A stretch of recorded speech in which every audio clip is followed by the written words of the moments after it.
Tatlong bus driver na ang naiulat ng Land Transportation Office na nagpositibo sa initial drug screening dito sa Parañaque Integrated Terminal Exchange o PITEX bilang parte ng pinaigting na seguridad ngayong Semana Santa. Tatlong tsuper ang pansamantalang hindi makakapasada sa pagbubukas ng Holy Week Exodus matapos magpositibo sa isinagawang initial drug screening sa Parañaque Integrated Terminal Exchange ngayong Holy Monday. Ayon sa LTO, agad nilang kinumpiska ang driver's license ng mga nagpositibong driver bilang precautionary measure. Sasailalim pa sa confirmatory test ang mga nagpositibo bago tuluyang hainan ng show cause order at gumulong ang administrative violations ng mga ito.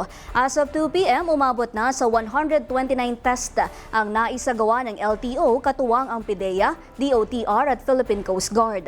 Bukod sa drug test, binigyan din ng PITEX na mahigpit ding minomonitor ng terminal ang triple S ng bawat pasahero o ang safety, security at supply. Kasunod nito, tiniyak din ng PITEX na manageable pa ang takbo ng mga biyahe ng bus upang masigurong maisasakay ang lahat ng pasaherong sasampa sa Parañaque Terminal. Ayon kay Attorney Salvador, posibleng umabot sa 3 million passengers ang babiyahe sa mga susunod na araw ng Semana Santa dahil mas pinipili ng ilan na mag-bus na lang kaysa gumastos ng malaki sa gasolina.